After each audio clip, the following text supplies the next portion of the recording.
distinguished members, elected representatives. Let me first thank you for sparing your time and listening to me patiently. As I heard from the beginning, the 9 states which are representing here are majorly the Hindi-speaking states. So let me address them in Hindi only. It will be more convenient for them. They can relate with me. पहली बात तो मैं सभी माननीय विधायकों को धन्यवाद और बधाई भी देना चाहता हूं कि आप लोग अपना कीमती समय निकालकर इस कार्यक्रम में आए हैं। इससे पता चलता है कि आप कुछ नया सीखने की इच्छा रखते हैं, दूसरों के अनुभव से जानना चाहते हैं और अपने क्षेत्र का विकास करवाना चाहते हैं। सबसे पहला बात तो यह है कि हम कुछ सीखना चाहते हैं कि नहीं सीखना चाहते हैं।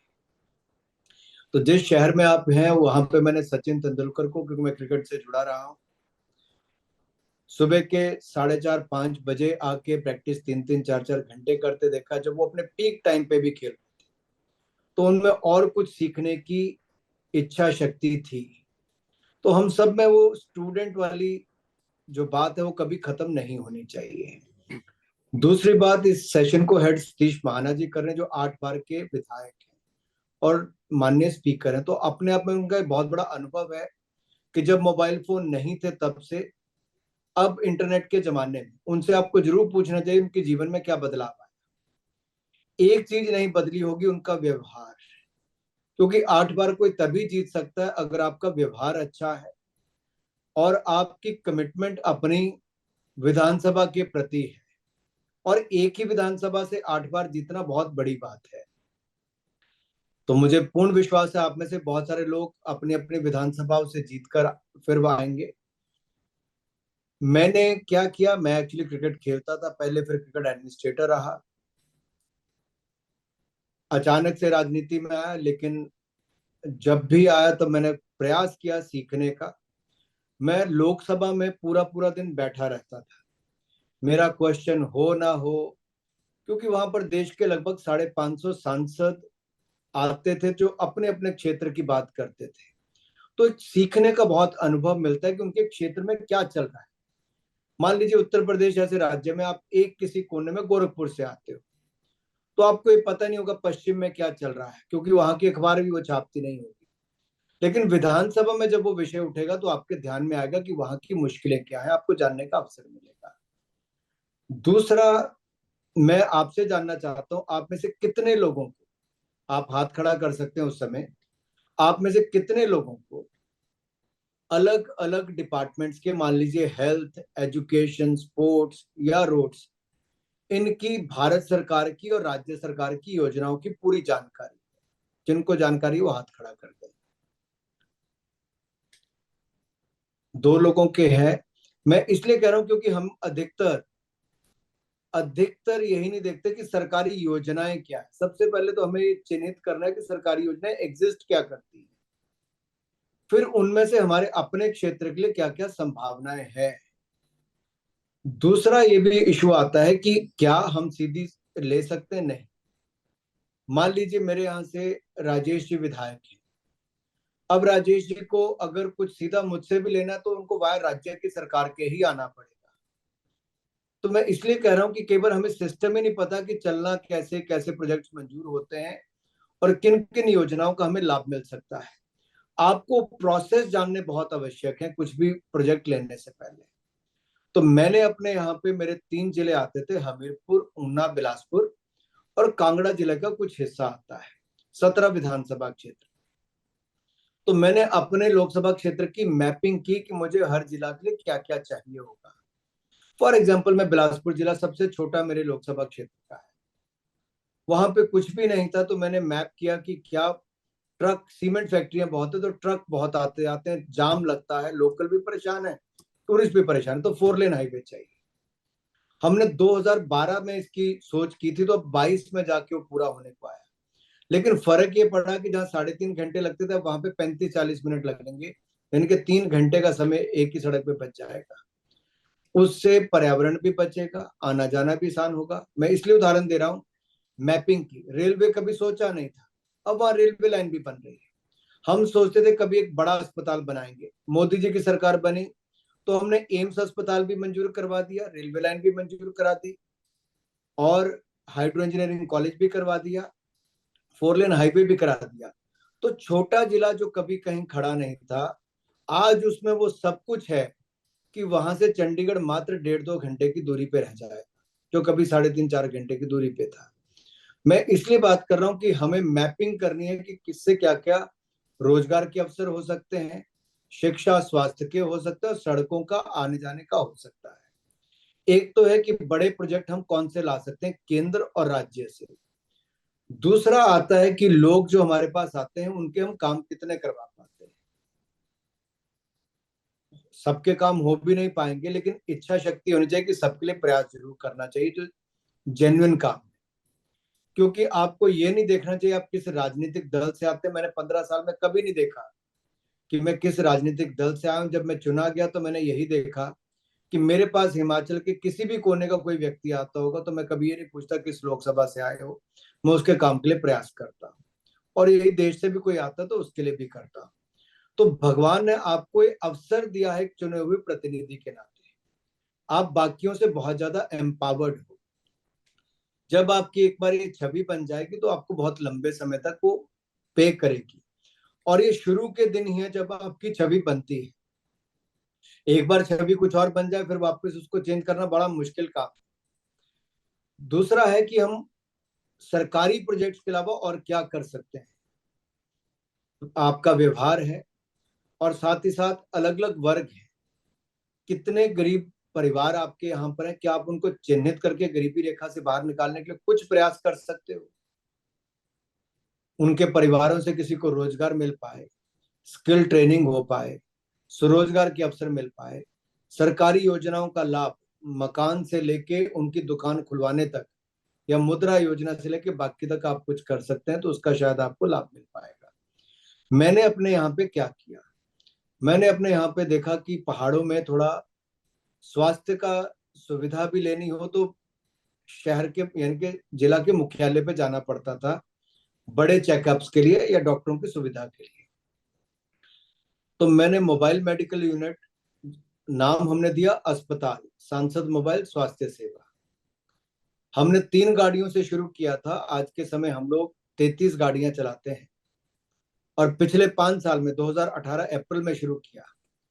अब तक हमने लगभग 8 लाख से ज्यादा लोगों के मुफ्त में जांच, उपचार और दवाइयां, सब कुछ बिल्कुल मुफ्त में करने का काम किया है। आपको मुफ्त में ना भी करना हो, आप 10 रुपए की पर्ची लगा के चलिए, लेकिन सेवा लोगों की बहुत होती है। हमारे यहाँ पे 102 103 साल तक के लोग भी आए जो कभी पिछले 10 साल में अस्पताल नहीं गए थे, क्योंकि चला भी नहीं जाता है। हम गाड़ी उनके गांव तक लेकर गए, डॉक्टर उनके गांव तक लेकर गए, अस्पताल आपके द्वार, वैसा करके हमने किया है। अभी हमने एक आई कैंप लगवाए, 4 जगह पे लगवाए, लगभग 25,000 से ज्यादा लोगों ने इसका लाभ उठाया है, जिसमें से लोगों को चश्मे भी मिले। तो जो महिलाएं 60 65 65 साल की होगी, जो सुई में धागा नहीं डाल सकती हैं, दाल में पत्थर है वो नहीं देख सकती हैं, पढ़ने का काम नहीं कर सकती हैं, चश्मा चाहे 400 500 रुपए का ही होगा, जांच करने के भी 200 300 रुपए उसके बचे होंगे, लेकिन आप कल्पना कीजिए एक महिला को जब एक चश्मा मिल गया उसके जीवन में कितना बदलाव आया। हमने इसकी रिपोर्ट ली अभी, पिछला करने के बाद 1 महीने के अंदर लोगों की जो सिरदर्द था, बाकी सब समस्याएं थी, वो भी हल होने का कार्य इससे हुआ, और उनको बाकी दिनचर्या की समस्याओं से भी निजात मिला है।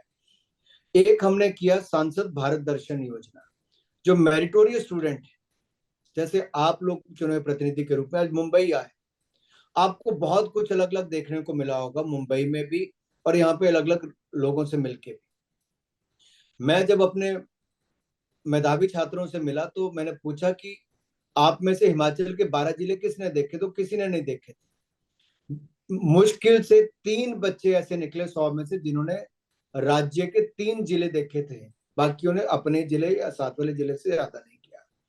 तो मैंने फिर ये प्रोग्राम शुरू किया था, मैं इनको देश के अलग अलग हिस्सों में लेके जाता हूँ। हमारे यहाँ पे अब फौजी, सरकारी नौकरी, डॉक्टर या इंजीनियर, 4 ही जॉब्स या फिर हॉस्पिटैलिटी में ये देखते थे। अब उन बच्चों का दायरा सोचने का बड़ा है जब वो बाहर देख कर आए, केंद्रीय मंत्रियों से, भारत के उपराष्ट्रपति से, राष्ट्रपति से, इन सब से मिलकर जब वो जाते हैं, इंडस्ट्री वालों से मिलते हैं, तो उनकी सोचने की क्षमता और बढ़ती है, उनको एक्सपोजर मिलता है कि देश कहाँ पे चल रहा है। ये बहुत इसका लाभ ये मिला। अब बच्चों में कंपटीशन होता है कि हम कब इसके लिए क्वालिफाई। मैंने प्रोग्राम शुरू किया था, आप कल्पना कीजिए, मुझे कनाडा, दुबई और ऑस्ट्रेलिया 3 जगह से 10-10 बच्चे भेजने का निमंत्रण आया है। तो 30 बच्चे इस साल हम लोग विदेशों में भी भेजने जा रहे हैं। आप अच्छा काम शुरू कीजिए, लोग आपके साथ जुड़ते जाए। और ये कभी वोट बैंक के लिए मैंने कभी सोच के नहीं किया कि मैं स्वास्थ्य की सुविधा उसके लिए चलाऊंगा। मुझे लगा मेरी कॉन्स्टिट्यूएंसी में इसकी जरूरत है, तब चलाया। फिर हमने हुनर से शिखर किया, मशरूम कल्टीवेशन से लेके, सिलाई कढ़ाई से लेके, ब्यूटिशियन के कोर्सेज से लेके बाकी सब तक लगभग 5,000 महिलाओं को हम अब तक करवा चुके हैं। ये अपने आप में अपने पांव पे खड़ी हुई। 5,000 में से हमने सर्वे अभी किया तो 3,300 महिलाओं को अपना काम धंधा रोजगार के अवसर मिल पाए हैं। खेल महाकुंभ मैंने यहाँ पे शुरू किया था आज से 5 साल पहले। मेरे यहाँ पे लगभग 70,000 युवा खेलते हैं खेल महाकुंभ में, एक लोकसभा क्षेत्र। और मुझे माननीय प्रधानमंत्री जी ने कहा था कि बाकी एमपीज को भी बताओ, तो मैंने प्रेजेंटेशन दी थी 2020-22 में, शायद ओलंपिक्स के समय 21 में या 22 में दी थी। तो उसका बहुत सारे एमपीज ने शुरू किया अपने अपने संसदीय क्षेत्रों में। आप भी कर सकते हैं। बहुत सारे युवा नशों में जुड़े हुए, उससे बाहर निकल के आने वाली पीढ़ियों को तो कम से कम हम बचा पाए। एक कल्चर हमें स्पोर्ट्स के लिए खड़ा करना होगा, उसका आपको लाभ मिलेगा। स्वरोजगार एक बहुत बड़ा अवसर है जो लोगों को मिल सकता है, लेकिन प्रयास हमें ही करने होंगे कि हम कैसे कर सके। बहुत सारी सरकारी योजनाएं हैं जिनका हमें पता ही नहीं होता और वो फंड्स लैप्स कर जाते हैं, राज्यों में भी, जिला में भी। मेरा आपसे अनुरोध रहेगा और मेरा माननीय स्पीकर महोदय से भी अनुरोध रहेगा कि उत्तर प्रदेश जैसे बड़े राज्य में अगर हम मंत्रियों को या उनके सेक्रेटरीज को कहें कि प्रेजेंटेशन सभी पार्टियों के विधायकों को इकट्ठा करके सेशन के दौरान शाम के टाइम 1 घंटा वो दें कि उनके डिपार्टमेंट के कौन कौन से प्रोजेक्ट हैं भारत सरकार के और राज्य सरकार के, तो शायद इनको बहुत लाभ मिल पाएगा। जिनके अभी 3-4 साल बचे वो अपने क्षेत्र में काफी काम करवा पाएंगे। निवेदन मुझे सिर्फ इतना करना है कि अपने ऑफिस को थोड़ा स्ट्रॉन्ग करेंगे। मैंने भी प्रयास किया, लेकिन मेरे यहाँ पे शिकायत रहती है कि कभी किसी के बोलने की, कभी मेरी उपलब्धता भी कई बार हो जाता है कि फोन पे मैं 2 घंटे बाद फोन वापस कर पाया, 4 घंटे बाद। तो दिक्कत क्या है कि हम सब लोग कभी किसी प्रोग्राम में होते तो कर नहीं पाते फोन, लेकिन संभव अगर हो सके तो वापस सबको फोन जाए तो लोगों को अच्छा लगता है कि मेरे चुने हुए प्रतिनिधि ने मुझे याद किया। इसका एक बहुत बड़ा प्रभाव मिलता है। दूसरा, सोशल मीडिया का बहुत बड़ा उपयोग कर सकते हो अपनी उपलब्धियों को गिनाने के लिए। व्हाट्सएप ग्रुप पे डाल सकते हो, फेसबुक पे डाल सकते हो। आपके अधिकतर एरियाज में से लोग ट्विटर पे कम होंगे, लेकिन फेसबुक, व्हाट्सएप और इंस्टाग्राम पे काफी होंगे। तो मेरा निवेदन रहेगा कि अगर आप वो करेंगे तो लोगों को जानकारी भी मिलेगी और उनको अलग अलग योजनाओं का लाभ भी मिल सके। सोशल प्रोग्राम्स अगर आप चला सकें, नशे के खिलाफ या स्वच्छता अभियान या खेल कूद में फिटनेस, फिट इंडिया मूवमेंट को बढ़ावा दे सके, तो इन तीनों का लाभ राष्ट्र निर्माण में एक बहुत बड़ा हो सकता है। पैसा कोई नहीं लगेगा, ना सफाई में कोई पैसा है, ना खेलों को कराने में कोई पैसा है, ना नशा मुक्ति में कोई पैसा लगता है, लेकिन इवेंट जरूर होते हैं और इवेंट आपको लोगों से जुड़ने का एक अवसर देते हैं और आपकी एक छवि भी क्रिएट उससे होती है। मैं ज्यादा समय इसलिए नहीं लूंगा क्योंकि फिजिकली होता तो शायद छोटे छोटे ग्रुप्स में बैठ के आपसे बातचीत भी करता। इतना जरूर कहूंगा कि जन औषधि केंद्र हो तो इसमें 20% लागत पर ही दवाइयां मिल जाती हैं, यानी कि 100 रुपए की दवाई 20 रुपए में मिलती है। 1 लाख रुपए का स्टंट 20,000 रुपए में मिलता है। आप में से कितने लोग अपने अपने क्षेत्र के जन औषधि केंद्र को कभी विजिट किया है? किसने किया है? अच्छी बात है, इतने लोगों ने किया, बहुत बढ़िया। पाठक जी भी दिख रहे हैं हाथ खड़ा करते हुए। यही नहीं, और आप में से हेल्थ एंड वेलनेस सेंटर, हमने प्राइमरी हेल्थ सेंटर्स को बना दिया है। कृपया जाके चेक करिए। 1.5 लाख ऐसे सेंटर्स को हमने थोड़ा उसमें अपग्रेडेशन करके और सुविधाएं देनी थी। आपका एक दौरा ही उनमें और जागरूकता लाएगा लोगों में कि ये सुविधा वहां पे खुली है। ऐसे और जितने भी कार्यक्रम हैं उन पे हमें जाके जरूर जुड़ना चाहिए, उससे हमें फायदा मिलता है। और आपके शायद एमपीज के लिए तो होता है कि हेल्थ केयर के लिए एक बजट होता है साल का, कि आप अपने हेल्थ कैंप लगा सकते हैं। अगर माननीय विधायकगण के लिए भी है तो आप उसका पता कर लीजिए। डॉक्टर मुफ्त में मिल जाएंगे अलग अलग अस्पतालों से। दवाइयों का खर्चा और वहां पे चाय पानी का खर्चा आप लोग उस बजट से करवा सकते हैं। आपको ये पता होना चाहिए कि सरकार का कौन कौन सा पैसा आपके थ्रू खर्च हो सकता है। उसमें से 1 रुपया भी ऐसा मत छोड़ना जो आप खर्च ना करें, चाहे आपकी विधायक निधि का हो या आपके लिए दिए गए और ऐच्छिक निधि का हो, या आपके पास और ऐसे लोग हों जो उसमें अपनी मदद कर सके। बहुत सारी योजनाएं अब फिशरीज में भी आई हैं। फिश पॉन्ड्स आप बना सकते हैं, कुछ और कर सकते हैं। मैं सब योजनाओं की यहाँ पे चर्चा नहीं करूंगा। मैं समअप करते हुए 3 बातें कहना चाहता हूँ। व्यवहार कुशल रहें, लोगों के बीच में रहें, टेक्नोलॉजी का उपयोग करें, योजनाओं को जाने सरकारी, केंद्र और राज्य की। इम्प्लीमेंटेशन बहुत आवश्यक है। आप मंजूर करा लेते हैं और लागू नहीं होती तो उसका कोई फायदा नहीं। आप दिखने चाहिए कि आप उस चीज को इम्प्लीमेंट करवा रहे हो। और पांचवा, जो आप करते हो उसको जनता तक पहुंचाने की और जनता को जागरूक करने की। कॉन्स्टिट्यूएंसी तभी अपनी बनती है जब आपके किए गए कार्य वहां पे दिखे। मेरे तीनों लोग जिले जो मैं आपको शुरू में बता रहा था, जैसे हमीरपुर में एनआईटी भी खुलवा दिया है, वहीं पे मेडिकल कॉलेज भी हो गया, वहीं पे 4 लेन हाईवे भी है, और वहीं पे हमने एग्रीकल्चर हॉर्टिकल्चर के कॉलेज ऐसे भी खोल दिए, और केंद्रीय विद्यालय नवोदय विद्यालय ये भी खोल दिए। ऐसे ऊना के लिए पीजीआई जैसा institute, triple IT, universities, railway, Vande Bharat चौथी चला दी। तो हमें टारगेट ये करना है कि कौन कौन सा, जैसे वंदे भारत मुझे पता था चलने वाली, तो मैंने प्रयास किया तो देश की चौथी वंदे भारत हिमाचल से चली, जबकि बड़े बड़े शहरों से नहीं चल पाई थी। तो ये अपने आप में दिखता है कि अगर आपके प्रयास होंगे तो आप बाकियों से पहले कुछ ना कुछ प्रोजेक्ट ले जाओगे। ऐसे एम्स अस्पताल हमारी सरकार 2014 में बनी, मैंने पहले ही बजट में मोदी जी और अरुण जेटली जी से निवेदन करके वो डलवा लिया था। तो हम प्रयास अपने किस जिले के लिए क्या क्या कर रहे हैं वो हमें, मुझे लगता है वो प्रयास होते रहने चाहिए। जब आप ऐसे विधायक अपने जिला परिषद वार्ड को लेके कर सकते हैं कि वहां पे क्या क्या करना है, बाद में आप पंचायत लेवल पे जा सकते हो। बहुत सारी योजनाएं हमारी मनरेगा के साथ जोड़ के हो सकती है, जैसे खेलों के भवन है या सामुदायिक भवन है।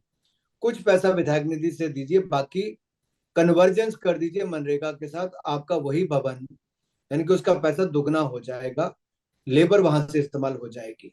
मुझे केवल इतना ही कहना था। बाकी में अगर और टेक्निकलिटीज या बड़ी बड़ी बातों में जाऊंगा तो उसका फायदा नहीं होगा। आपको जो पैसा एक घूमने के लिए मिलता होगा साल में कहीं ना कहीं, आप अगर इकट्ठे होकर कुछ विधायक एक एजुकेशनल टूर पे जाए, परिवार को भी साथ में ले जाए, कोई दिक्कत नहीं, तो शायद उसका ज्यादा लाभ मिल पाएगा। केवल घूमने घूमने के बजाय ऑर्गेनाइज तरीके से जाएंगे तो शायद ज्यादा लाभ मिलेगा। और मेरे हिमाचल भी कभी आए तो मैं भी आपका स्वागत करूंगा। मैं अपनी ओर से आप सबको, मैं राजनीति में तब आ पाया जब मैंने धर्मशाला का क्रिकेट स्टेडियम 25 साल की उम्र में बनाया था। बनाया वो खेलों के लिए था, लेकिन राजनीति थोड़ी ज्यादा उस पर हो गई, तो उसके चलते मुझे राजनीति में आना पड़ गया।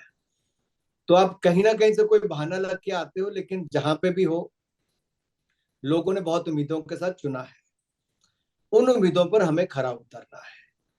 मेरा निवेदन इतना रहेगा, जीवन में इससे बड़ा सुख कोई नहीं जब आप किसी गरीब का भला होता हुआ देखते हो। किसी गरीब को पक्का मकान, कई बार तो उसके नल का भी लगता है तो उसके मन से दुआएं निकलती हैं, क्योंकि उसकी बीवी को 3 घंटे, परिवार को 3 3 घंटे पानी की लाइन में पानी ढोने के लिए, कहते तो है जल ही जीवन है, लेकिन जीवन ही जल लाने में निकल गया कईयों का। कईयों ने तो पक्का मकान देखा ही नहीं वर्षों तक जो अब मिल पाए। तो आपका छोटा छोटा प्रयास भी कईयों के जीवन में बहुत बड़ा बदलाव ला सकता है।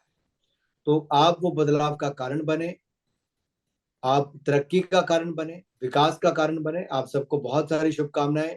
महाराज जी, क्षमा चाहता हूं अगर समय थोड़ा ज्यादा लिया होगा, लेकिन आप जैसे अनुभवी व्यक्ति यहाँ पर बैठे हैं, बहुत लाभ सबको मिलने वाला है। काश मैं व्यक्तिगत रूप से आ पाता। मेरा आज कैलकाटा में भी पैरेलल प्रोग्राम है। मैंने बहुत प्रयास किया लेकिन संभव नहीं हो पाया। आप सबका बहुत बहुत धन्यवाद।